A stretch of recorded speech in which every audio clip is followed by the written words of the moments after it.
Um, I've never actually heard Julie, but I heard we're in for a treat. So without further ado, I give you Julie B. from Indianapolis.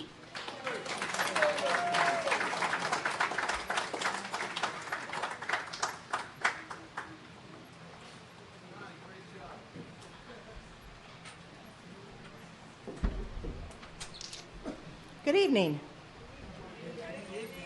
I think it's evening. It's still light, but hot. Thanks for hanging in there. Hot and humid, but this is what it's like at home. I'm going to take my shoes off and stand on my bare feet, but you'll never know.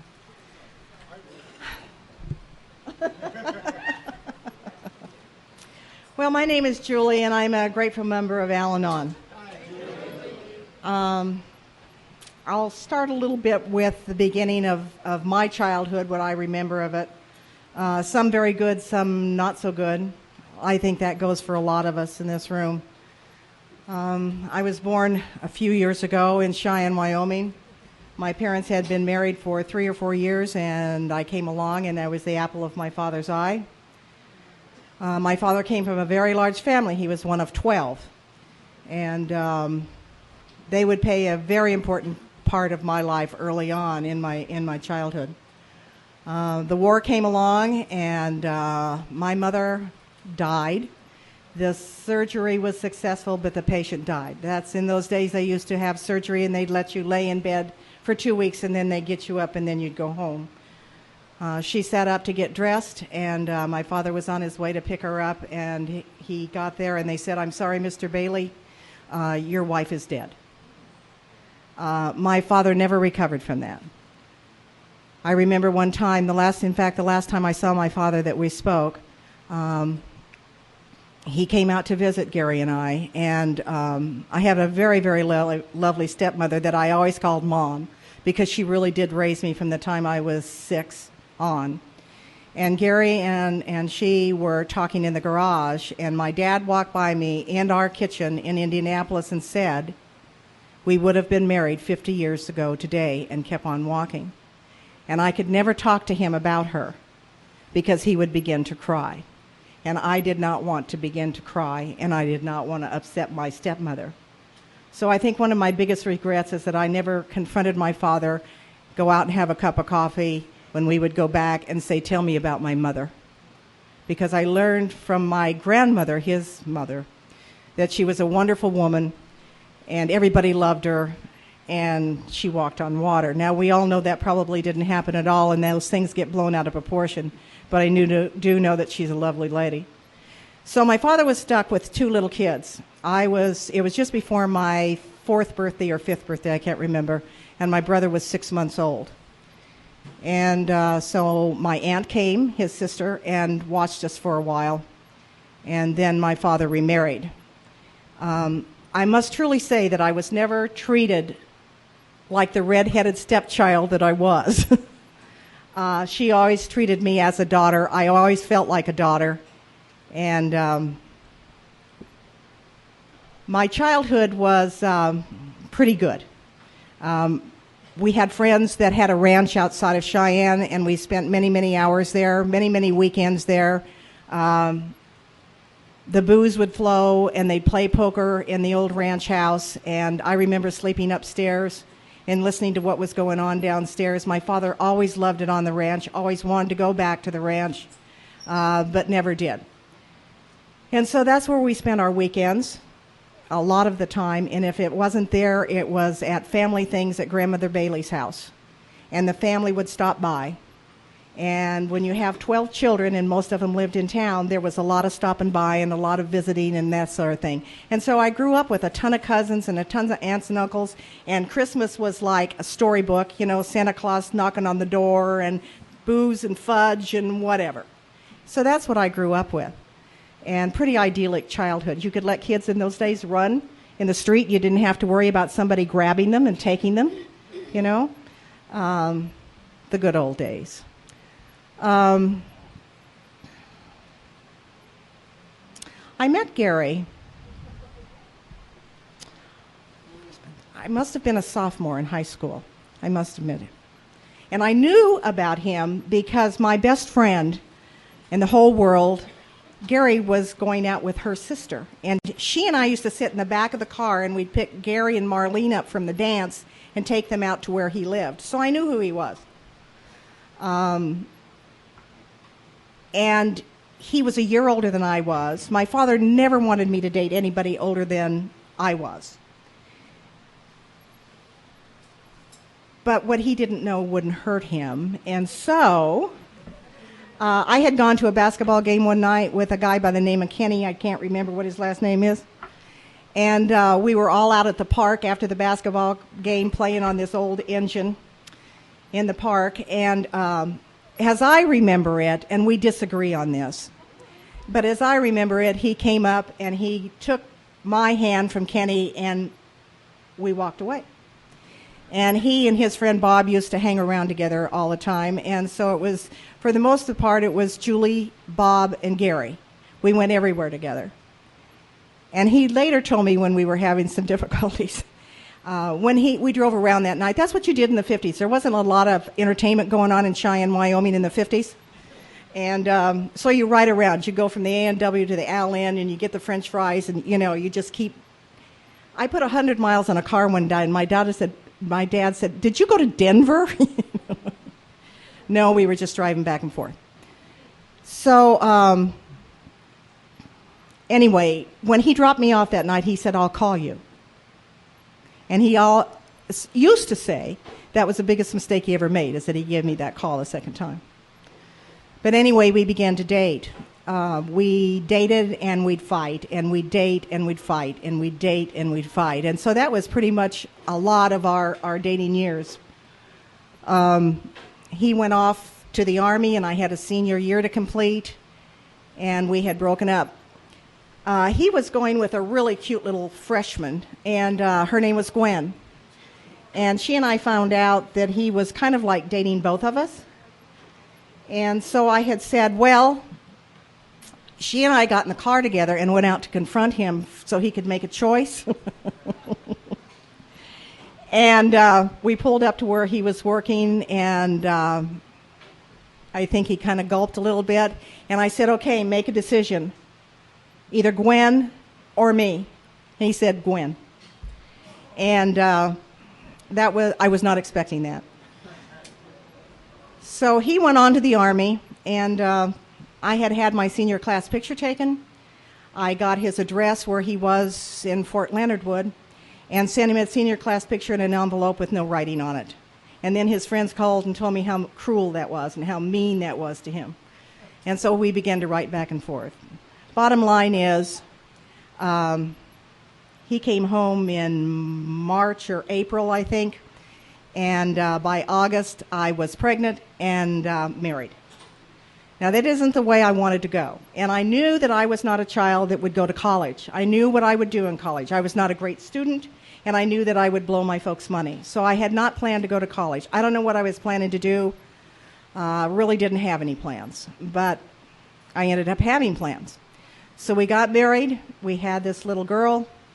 I don't think our folks, either one of them, were very happy with the situation. But I do not remember drink being a problem when we dated. He, I guess, didn't drink that much in front of me. I remember we used to go out on the prairies and have what they call kegers. You'd get a keg of beer and you'd go out in the prairie and you'd drink beer. I never liked beer.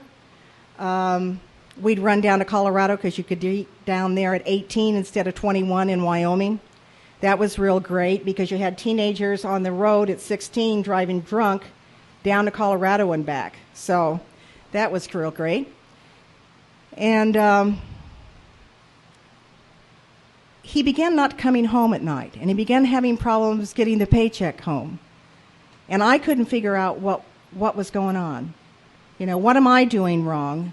It never dawned on me that there was a problem with alcohol. My father, one of his brothers, was an alcoholic. He ended up losing his family. He lived with my grandmother, and he'd get to drinking and singing operatic at her home. And grandmother would call Dad, and Dad would come over and try and talk to him. My father loved nothing more in the whole world than his family. That was his life. And he would get so exasperated with my uncle that he didn't know what to do, so he'd beat him up. So he'd listen. And I know he just didn't want to do that, but he didn't know what else to do. And so Gary would come and he would go, and we would fight. I would work. I would not work. The babies came, and we ended up with 3 little girls. His parents had moved by this time out of Cheyenne to Charleston, South Carolina. And I think they were glad to get away from all the hubbub and the stuff that was going on. And it's like, if it isn't in your face, it kind of dwindles and you aren't faced with it every day. And Gary is their only child. So there came a time in my life where I could not live anymore the way I was living. I was scared all the time. I constantly carried a knife with me around the house. There were many nights when I wanted to plunge it in his back because I just didn't understand what was going on. But I didn't want to spend the rest of my life in prison. But I just didn't know what was going on. This isn't stuff you talk about over the bridge table. I tried it a couple of times, and people would kind of go, look at me like, what planet are you living on? But it wasn't over the back fence talk. And so you kept it to yourself. And when you're in that position, you think you're the only person that's living that way. Nobody else is living that way. When my uncle had lost his family, I didn't communicate with my aunt and her sons about that. I had no idea. So there came a time, I must tell you this. I believed everything this man told me, and I still do. Not always wise, but I believed everything he told me. And I know one time we were living in an apartment, and it must have been a Friday night, and he came home late, and that was not unusual. But all the buttons on his shirt were ripped. And he was like full of dirt and stuff. And I said, "What happened to you?" And he said he was rolled by the mafia. Now, this is Cheyenne, Wyoming in the 50s. There was not any mafia in Cheyenne, I'll guarantee you. But you have to believe that, because if you don't believe that, then what? Then where are you? Then you have to take a look at what's going on. One of my great escapes with the children in the house was sleep. I slept a lot, because you can escape that way. I was kind of aware that the kids were around and I would have been there for an emergency, but I liked to sleep. It was a way that I didn't have to deal with the pain for a while. I would wait at the window, and I know that if there's any of you out there that have done that, it gets darn old. And you wait at the window and you keep making these bargains with God, and the car doesn't show up, And then if the car does show up, then you got 2 decisions. You can either stay and fight, or you can run, get, and jump in bed and act like you're asleep. So you always had these decisions to make. It was always drama. We lived in a lot of drama. And that gets very, very old. It is certainly not healthy for any child to be raised that way. So the time came when I had asked him to leave the house. It was in, I think, late November. We had taken the kids down, must have been around Thanksgiving time, to have their pictures taken with Santa Claus. And something was said down there that was so embarrassing to me that when we got home, I told him he'd leave. I don't even remember what it was.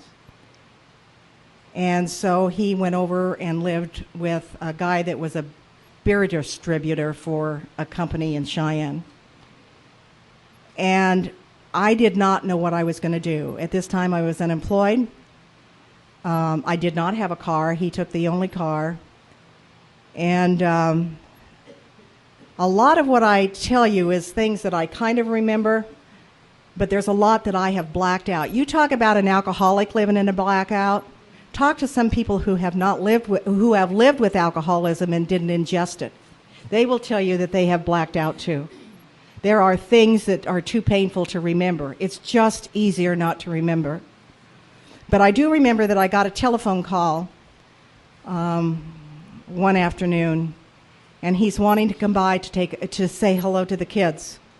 So what I did was, real quick, is I got on the phone to my father, and I told him what was going on. I must say this for our parents. They stayed out of it. They did not come to any rescue. We didn't run to get rescued. But they did not interfere. I know it was tearing him up. His folks are in Charleston, South Carolina. They knew it wasn't good going on, but nobody ever forced anything. Nobody gave us their opinion, and so it was Gary and I, and the family I know was around there very, very worried. And I know they were worried about the girls. So when he wanted to come over and see the kids, my father came over. And I don't know whether we had a strategy or not, but I remember there were two couches in the living room, this one and this one. And my dad and I sat here, and Gary sat here, and we had the tribunal. And what we decided was Gary was going to the state hospital in Evanston, Wyoming, which was 400 miles one way across Wyoming, because that's where his brother ended up. And that's the only thing that we need to do with an alcoholic, was send him to the state hospital. Did not know about AA. The first time I heard about AA was Days of Wine and Roses out at the drive-in. And so I had packed his bag, including his swimming trunks. I didn't, this is December in Wyoming. But I wanted it out of there. I remember the children, two of the children who were old enough, hanging on his legs crying, My father is going to take him down, and the car had been totaled or wrecked. I didn't have a car, as I recall, and I was willing to live that way without the chaos in my life, not taking a look at my part in it and knowing that a lot of the chaos was self-imposed. But I was willing to live without a car, without a job, with a house payment I couldn't make of $87 a month. I was willing to live that way and go into the unknown rather than continue to live the way I was living. I could not live that way any longer. By this time, I didn't care whether he lived or died. And I know that we had called his mom and said, he's going to state hospital on the bus. She said he'll get off the bus and freeze to death. And frankly, I didn't care, So my father took him down to the bus station. He got on the bus, he got in, and he did a four-month stay, 16 weeks, whatever, at the hospital. Now, when he was at the hospital, I did go up to visit, I think, a couple of times. So our daughter's 5th birthday, her trip was on the train, and my uncle at the time was the president of the railroad. So she gets to go on the train. We went first class, and she gets to go see her father in the nut house. That's her 5th birthday. And we sat in the car with the flush bathrooms, because that's it entertained her for 400 miles. So we get up there, and he's looking great. He's been insulated. He isn't getting the calls from the bill collectors. I'm thinking, somebody put me away. Please put me away. I've got 3 kids. I don't have a job. I've got bill collectors calling.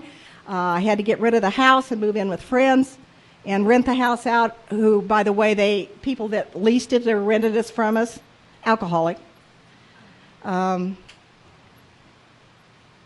what I had thought would happen when we would stay in Evanston, we would just all move up to Evanston, and Gary could work at the state hospital in empty bedpans, and I would do something.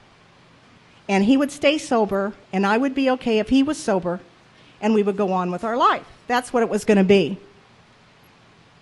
But God intervened, thank heavens, and Gary was offered a way to go to college in Laramie, and so we went to the University of Wyoming. There were several people over there who kind of had started an Al-Anon meeting. I didn't know about Al-Anon. This was in '64. there wasn't a lot there. In fact, I do not recall that there was any Al-Anon literature at all in Wyoming. Now, it might have been around someplace, but it wasn't in Cheyenne, Wyoming. I really didn't know about it. I fell in love with Alcoholics Anonymous. I loved to go to the open meetings. I felt comfortable there. We took our kids there in strollers. People put up with us. They were fairly good children. But you always had little kids in the meetings. And I know sometimes that's necessary because we had to go through that. But I did find this little Al-Anon group. There was a lady that I knew from high school, and she and her husband were over there, and so we went to this Al-Anon group. But it really wasn't Al-Anon as I know it today. It was really run by a lady, and it was her group, and she decided, and she ran the whole thing and had for years. And so we talked about possible cures for alcoholism and listened to tapes, and that was it. So there was not a lot of wellness going on, at least in my life, from that period of time. So I was suffering from untreated alcoholism, is what I say. Because that's what you do when you're not treated, whether you drink it or whether you've lived with it, and there's no treatment, and I couldn't keep my mouth shut. I was a joy to live with, I'm sure. So, flash forward 3.5 years, and we end up in Denver. And that became a whole new ballgame in Denver, Colorado, because there were established Al-Anon meetings down there. I went to them. I enjoyed getting to know the gals there. I didn't realize that you were to take the steps and actively put them in your life and do something with it. I did not, they were just something to be read at the other meetings. So I don't know what I thought. I was goofy. So when I first really started getting into the steps was when Marceline came from Whitney, Texas, and she was going to talk at the state AA convention as the Al-Anon speaker. And she had come in a few days early because she said she had some amends to make. And so I picked her up for my Tuesday night meeting, and we went to the Tuesday night meeting, and because she was a guest and because she was new, she shared with us about how the Al-Anon group in Whitney, Texas worked the program. And it was like a light went on, a whole different way than I had experienced before. And so she shared how they worked. And if you were at an Al-Anon meeting and it was on first step, and you had not worked the first step, you won't talk about the first step because you don't know anything about it. You'll pass to somebody who has had that experience, unless you have a question. This is new. And so that's how I began my process in the steps. I could not find anybody in Al-Anon at that time who had taken a fourth step or a fifth step. And so when it got time to do that, I did a fourth step and asked Gary's permission to talk to Ernie about my fifth step because I didn't know who else to go to. I wanted a little bit of feedback. It isn't the way I write inventory today, but it sufficed for a while. We got very, very active in AA and Al-Anon in Denver, extremely so. I forced my children to Alateen, at least the older two. I know that probably is not the best way to do it, but all I know is I had at least my oldest daughter living in the basement of our house and staying in a room and playing with a guitar, and that wasn't going to go very far at all. And so I forced her to go to Alateen. She took to it like duck to water. And today, that lady who was her Alateen sponsor is now her Al-Anon sponsor, and she's also my Al-Anon sponsor, and she lives in Denver. So my sponsor lives in Denver, and I call her. So we were bopping along, and we were going to meetings, and we were going to AA picnics, and we were going here, and we were going there, and we had a real insulated, we felt very insulated, very protected about what was going on in our lives. And there was a lot of fun. We had a lot of parties. We had a lot of fun. The children, in looking back, however, will tell you that they were raised by wolves. They said you were never home. You were always at AA. You were always at Al-Anon. Then you went out afterwards for ice cream. You know, you were never home. And to a degree, they were absolutely right. They were left alone too early and too long and too often. And so we had to take a look at that. If you're trying to practice the principles of the programs in your home and you're not home, then what good is that? And I was a very strict mother, very strict. I am not that way with the grandchildren or the great-granddaughter, however. But I was a fairly strict mother. But they were left alone too long, too often. And I have one in particular who will let me know that quite often, or she used to.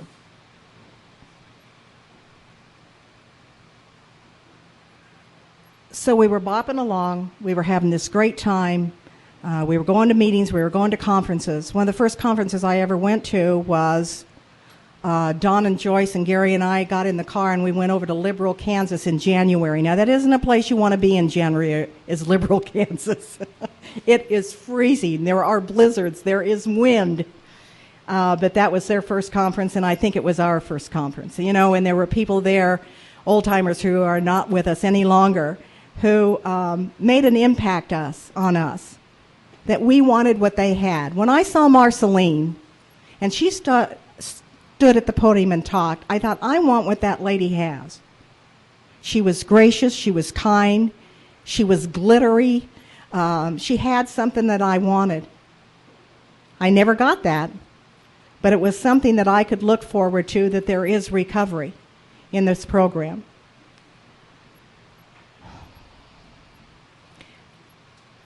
We were in trouble in Denver, and Gary had said, and I don't think he's talked about this yet, but we said a prayer one night. He wasn't getting along with his partner in business for quite a few reasons. And we said a prayer one night for God to tell us what direction we needed to go to. And it was the next morning, I believe, and the phone rang, and it was our friend Don, who had an advertising agency that was moving out of New York down into Lake Whitney, Texas. No, he was moving from Lake Whitney to Nashville, Tennessee. And he was looking for a salesman, and he called and he said, I don't know why I'm calling you, but this is what I've got going on, and I guess that's why I'm calling you, to see if you would be interested in going to work in the Midwest someplace. And as Gary said, that just beat hell out of a bolt of lightning. So without considering our children at all, because we're selfish and self-seeking, we sold the house and left. Now, our oldest daughter by this time is a senior in high school. Tough time to move. Patty is a junior, and Tracy's going into junior high. They are not happy. They are very, very angry. And I found out later, Patty, who was going into junior in high school, was saving money. She was going to buy an airplane ticket, go back to Denver with her teddy bear, and see her boyfriend. I didn't know any of this was going on. We got to Indy, and in fact, the first week we were in Indy, the truck dropped off the furniture, and Gary took off to Houston for a conference, and I was lost. I didn't know anybody. I didn't know where to go, so I looked up an AA meeting.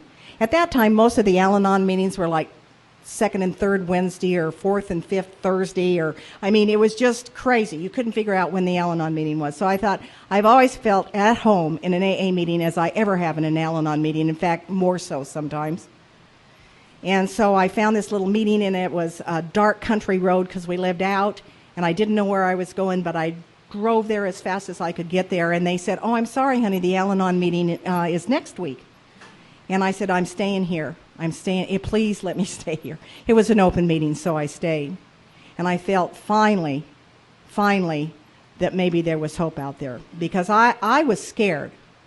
I didn't know how this job was going to go with Gare, because there had been problems with jobs and Gary over a period of years. And I was not employed. The last person in my life, if I was married to you or I worked for you, that meant you were an alcoholic. I always worked for active alcoholics. And the last one was an Episcopal priest in Denver. We'd go to lunch, and he would drink his lunch, and I would have a drink. I would have a sandwich, and we would go back to the church office, and I would lay my head at that time, this is that many years ago, on the typewriter, and I probably didn't get anything done for the rest of the day. But Bob didn't ever seem to care. He just needed somebody to go to lunch with so he could have his booze. And he paid for it all, so that was fine. So we got into Indy, and I know Carrie and I went to a meeting one night, one of the first ones we tried to go to, and she was going to go in as an Al-Anon. She really, by that time, had outgrown Alateen, and we went into this Al-Anon meeting, and nobody said, hello, are you new, are you old? They didn't say a word to us. And I'm thinking, is that how we treat newcomers? Thank God I wasn't a newcomer. They did not even recognize our presence in this Al-Anon meeting. How sad. I have yet to be back to that meeting. So Gary told you a little bit about what it was like before when he was in a lot of trouble and he talked to Paul. I had found out about the infidelities, and I was very, very angry. If I would have had a gun, I would have found the other person and would have killed her. I tell you that, not proud, but that's what I would have done. And it's always been interesting to me that I would have done it to her and not to him. But that's what I wanted to do. I wanted to kill. And it was so obsessive in my mind, I could not think of anything else. I'm trying to work. I've got teenage daughters in high school. This is all going on, and I am going insane. I do not know what to do with these thoughts.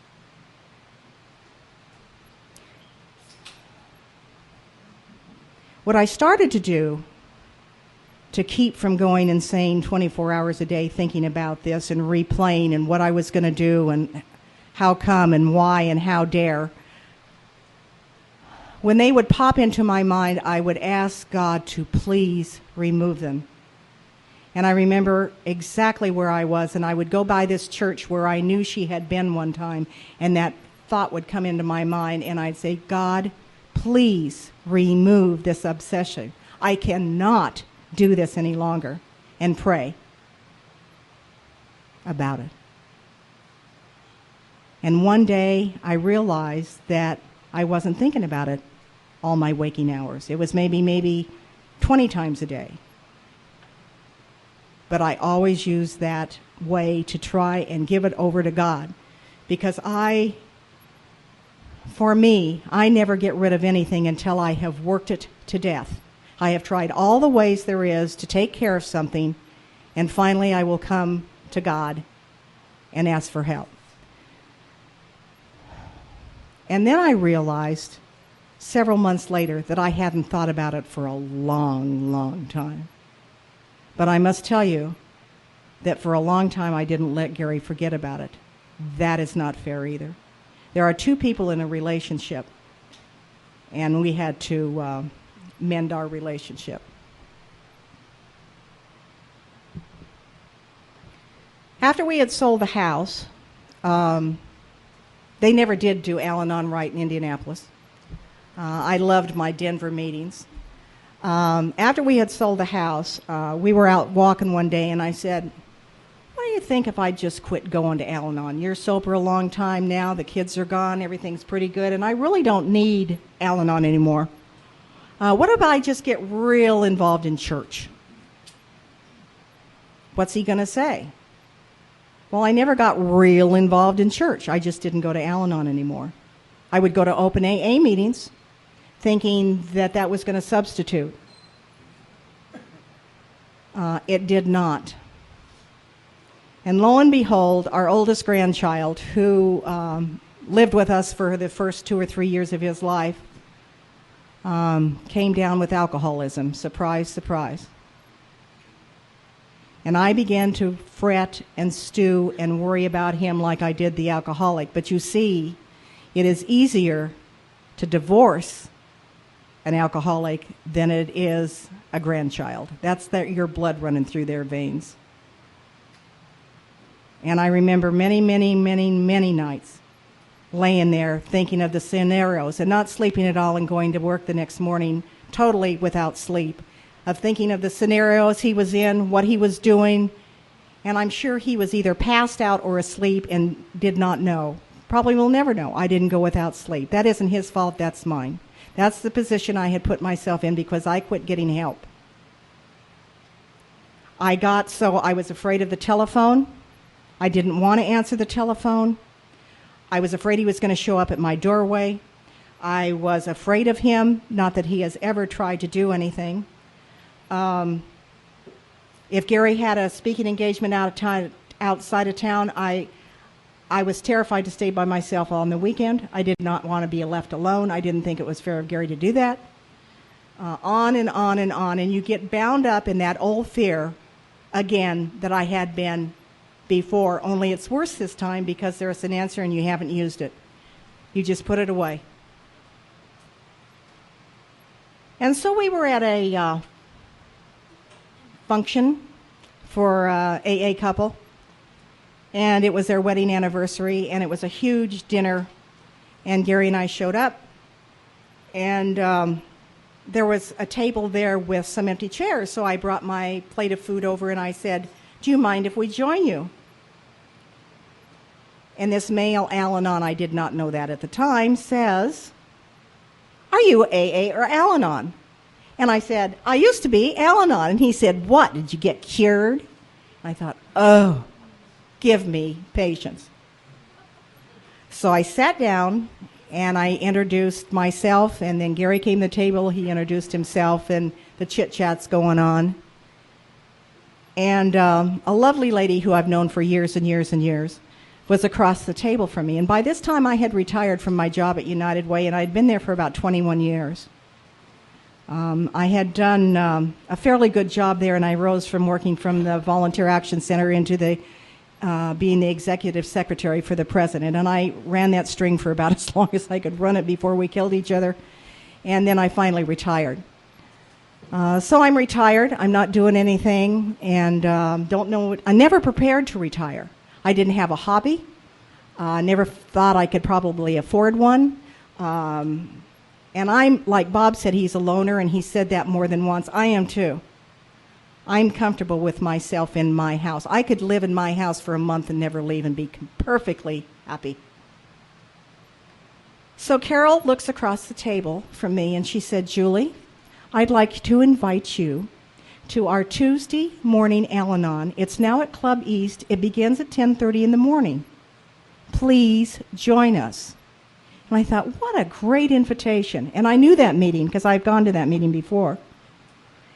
And so the first time I went into that meeting, there were a lot of gals, old gals that I knew that were in there, and there were a lot of new ones. And so that began to bring me back into the program. But I knew that this time I needed more direction in my life. And so I called Marie in Denver, and I said, "Would you consider sponsoring me long distance over the phone and taking me through," I hope this doesn't offend any Al-Anons here, the big book, Alcoholics Anonymous, as it's laid out, the steps are laid out in the big book. And she said, "No, we'd try and give it a try, see if it would work long distance." And so we began that process, and I would call her every week, and we would talk, and we would walk through the book together. Now my daughter, God bless her, is in Al-Anon. She's married to a sober alcoholic. Her meeting says, in the beginning of most Al-Anon meetings, it says that there is only Al-Anon approved literature. Her meeting, group conscience, decided to say, with the exception of the big book, Alcoholics Anonymous. Because I figure those were the first instructions that were written. There's a chapter in there to wives. And I know in the early days they used the big book, what's wrong with going to the source. And so Marie and I started going through the book together, and she had me writing inventory, and it was very, very, very helpful for me. I still keep in contact with her. I don't call her every week like I should, But there is a bond there that I didn't ever have, because I will tell you that when I was in Al-Anon early on, I would ask somebody to be my sponsor, but I would never use them. I sponsored myself, and that's not good, because you hear your own head answers. So that is not very good. So I had to get some relief from the active alcoholism in my life. And I was getting that relief. Not only is this grandson alcoholic, but he's type 1 diabetic. So he's got that double-edged sword going on. We had him come live with us for a while, and that ended the night I pulled into the garage with Gary, because we drive back and forth to work together, and the whole side of my little PT Cruiser convertible was gone, smashed, done. He had taken my car keys and took the car. It never dawned on me to not have my car keys where I always have my car keys. Never dawned on me. Good, bad, or indifferent, that's the way it was, and so he left that evening. And I cannot have that in my face all the time. And neither can Gary. All of the other grandchildren are in fairly good shape. I have been told by one of my daughters that they always realized that Tim, who is the alcoholic, was always the favorite. I don't know if that's true or not, but I do know that the squeaky wheel gets the oil. And so at this point in our lives, we're supporting him because he is incapable of working. He is on dialysis 2 to 3 times a week. Of course, he's taking his shots, and we pay for him to live someplace else, and we buy his food for 2 out of 4 weeks every month.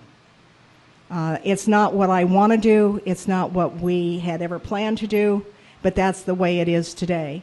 I guess I am not ready to let go and watch a man at this point die when I can put a roof over his head and food in his mouth and keep him alive a little longer. We almost lost him last week. A friend of his walked into his room. He was in a coma. His blood sugar was 11, and they called the paramedics, and they were there twice that evening. Any other time, if I was not going to Al-Anon, I would have been up all night. I would have been stewed about it. I couldn't work. But I am able, through the grace of God, and after putting some steps into work in my life, to let go of that and say, you know, God's will be done. He is your child. He is not my child. And I am able to go to sleep at night. And that is such a blessing. Because who is it going to help if I stay up all night and worry and fret and stew? No one. And it certainly doesn't help this old lady to perform like she should the next day. And so if nothing else, Al-Anon has been able to give me good night's sleeps, and that's a lot. That's a lot. You know, I wish he were sober all the time. I wish things were different, but things are what they are. None of the other grandchildren, to my knowledge, are alcoholic. I don't know. Wait and see. The odds for any of them are not great when they've got alcoholism on both sides of the family. This is definitely a family disease. And it almost gets to be a relative disease. The relatives get involved. The friends get involved. The neighbors get involved. You know, alcoholism touches a lot of people. And very few people will take advantage of the programs that are offered. We see them come and go. As well as in Al-Anon, we see them come and go. And it's really, really sad. Because there is an answer out there. But I guess it depends on whether you want it or not. All I know is that I love this program with all my heart and all my soul, both AA and Al-Anon. And anytime we're having like a gratitude meeting, which I hate gratitude meetings during Thanksgiving, they're always during Thanksgiving, and they say, what are you grateful for? And they go around the table. I have to always say that I am most grateful that Bill came to Akron and Dr. Bob gave him 15 minutes and then he was going to go home. And that turned into an hour talk. and it's still going on today, 75 some years later. You know, thank God that this is around, because if it was not, this room would be dark and we'd all be gone. We'd be dead. We'd be fighting. We'd be in jail. And you don't have to go to jail. You don't have to be an alcoholic to go to jail, believe me. You know. But I do love this program. Thank you.